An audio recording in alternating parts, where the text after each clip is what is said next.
I think the Ninth Circuit's really going to focus on whether the administration made out its case.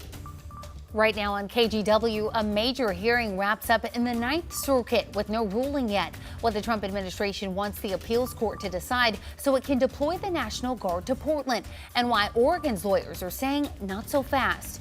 Plus, a former Westland doctor is indicted on nearly a dozen charges after he's accused of sexually assaulting women and girls in his care.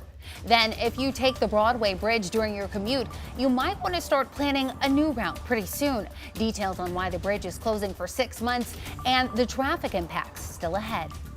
And later, we're remembering the life of Justin Woodward, a well-known chef who left a lasting impact on Portland's food industry.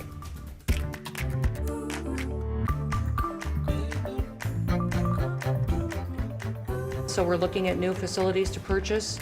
They're in Portland too, and we're going to double down. And I told them if they didn't meet our demands for safety and security on the streets and work with us, then we were going to bring in more federal law enforcement. So I want to thank. That's Homeland Security Secretary Kristi Noem telling President Donald Trump and his cabinet that the Trump administration would be doubling down on cities like Portland and Chicago. Secretary Noem said the federal government is working to buy more properties in those cities or in the cities for federal agents to work out of and in turn have federal resources protected. Thanks for joining us this afternoon. I'm Corey Johnson. Secretary Noem's comments come as the appeals court held an appeals hearing this morning to decide whether the Trump administration can deploy National Guard troops in Portland. Now, this hearing is the latest in an escalating legal battle between the federal government and local leadership. It's centered around ongoing protests outside the ICE facility near Portland's South Waterfront District. And 20 states have put their support behind the president's order. A brief was filed yesterday afternoon on the basis of these three arguments. Number one, the brief says protesters are harming federal officers and property. Number two, it says President Donald Trump has legal cause to send in the National Guard. And number three, it says blocking troop deployment could set a precedent for other states and cities dealing with similar issues. Now, following that, 23 mostly liberal-leaning states and the District of Columbia filed a counter-brief backing Oregon and the city of Portland's position. They argue President Donald Trump's federalization and deployment of National Guard troops in Oregon without the state's consent is unconstitutional and violates state sovereignty. Now, during the Ninth Circuit's hearing this morning, each side had 20 minutes to make their case. That hearing wrapped up around 10 this morning. However, the three-judge panel did not immediately issue a ruling. Lawyers for the Trump administration argued that Oregon U.S. District Judge Karen J. Emerget second-guessed President Trump's military judgments. For the second time in recent months, a district court in this circuit has entered a heretofore unprecedented order enjoining the president from calling up the National Guard to protect federal personnel and property from violence aimed at thwarting federal law enforcement. Now, while Oregon's attorneys push back, asking the court to maintain the status quo and keep federalized troops out of Portland.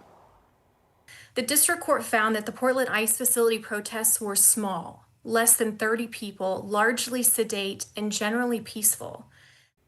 Now, yesterday, the court ruled Oregon National Guard members may remain under federal control, but cannot deploy to Portland. Meanwhile, Portland police shared information about a bizarre arrest they made earlier this week. Police say 36-year-old Nathan Khalil was wanted in connection with a disturbance at the ICE facility. On Tuesday night, officers approached him near the Willamette River. That's when they say he hid in the bushes and then eventually dove into the water, swimming to Ross Island.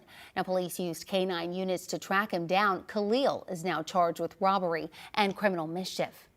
And we've heard from some business owners near the South Waterfront who say protest-related activity has escalated in that part of town this week. Portland police blocked off several intersections near the ICE facility before Homeland Security Secretary Kristi Noem made her surprise visit on Tuesday. The old spaghetti factory just a block away says customers and staff could not get to the restaurant. Other businesses near the ICE facility said they didn't want to talk on camera because they're afraid of becoming a target for protesters. One business told us their building has been repeatedly vandalized since the protests started. And Seattle's mayor has also signed 2 executive orders to fight back against potential Guard deployments. The first one focuses on legal preparedness and coordination against unlawful deployment of troops. The second one strengthens services for immigrant and refugee communities, bans face masking for law enforcement, and prevents federal immigration authorities from using city property. The orders also direct the Seattle Police Department to avoid federal immigration enforcement and ensure peaceful protests. And make sure to stay with KGW for the latest updates surrounding Portland's ICE facility and the National Guard. Look for the latest right here on air, online at kgw.com, and on our free TV app, KGW+. Now it's time to send things over to Rod Hill for a look at your Thursday forecast. Yeah, let's take a break. A lot of news there, Corey. All right, my part of the story right now, we're nice and quiet. We are looking at an increasing chance of getting at least some scattered shower activity in the valley a little bit later this afternoon going into this evening. Our rainmaker for the upcoming days that really kicks into high gear starting early tomorrow morning is this low that's sitting offshore. Earlier today, we did have rain that moved up and down the Cascades. We had some lightning strikes around Mount Jefferson. We thought all of that would fizzle by the noon hour, and it has. Notice the cloud flow is kind of from the Cascades and then wrapping back to the west toward the low center. So while we may get some thin spots in the cloud cover here in the valley this afternoon, I don't think we're going to get much more sun today. Here's Schnuckwin's Casino Resort in Lincoln City, also cloudier now than it was earlier. 58 degrees, the coast and the valley dry. Salem was clear this morning, but now you can see the cloud cover, and Portland seeing increasing cloudiness as well.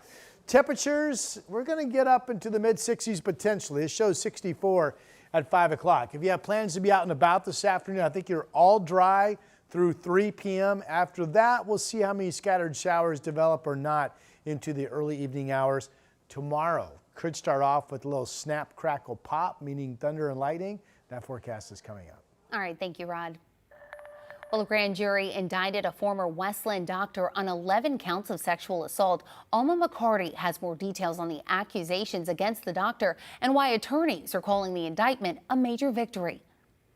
According to a letter obtained by KGW, a confidential grand jury convened last week, and after a day and a half of testimony, issued an indictment that includes 11 felony sexual assault charges against David Farley. This indictment marking the first criminal charges against Farley, a former doctor who ran a family medicine practice in West Lynn. In a civil suit, more than 170 women and girls have alleged sexual abuse by Farley, who abruptly retired in 2020. The Oregon Medical Board revoked his license a few months later for, quote, unprofessional and dishonorable conduct and gross repeated acts of negligence. We spoke with attorney Courtney Tom in May of this year after a hearing in the civil case. The strong women and children that we represent, and it's been a very extremely brutally long road, but they remain committed not only for themselves, but for the many women and children that have yet to come forward. Alleged victims have fought for years for accountability and justice. In 2022, a Clackamas grand jury declined to indict Farley on criminal charges.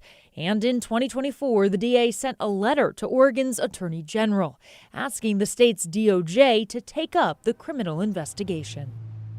That was Alma McCarty reporting. As reported in the letter, Farley is expected to be arrested, booked, and arraigned tomorrow at the Clackamas County Courthouse. We reached out to Farley's attorney, but we haven't heard back yet.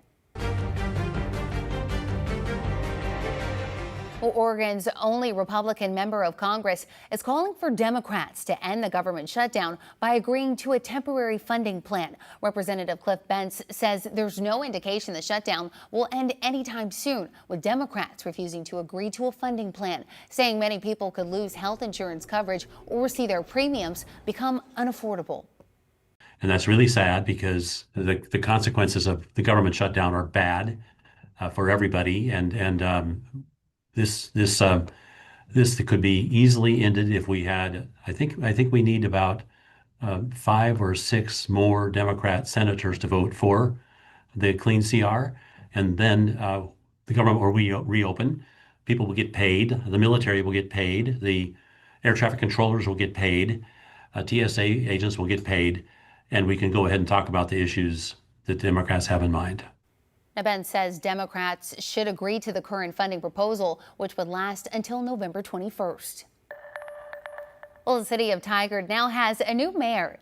Yi Can-hoo, who beat out fellow Tigard City Councilor Jeanette Shaw. Now he takes over the role after former Tigard Mayor Heidi Lube resigned last month following an investigation into her workplace conduct. In a statement, Hu said, quote, "As mayor, I am committed to restoring stability, strengthening trust, and making sure our local government reflects the teamwork and respect our residents deserve." Hu will serve through the end of 2026.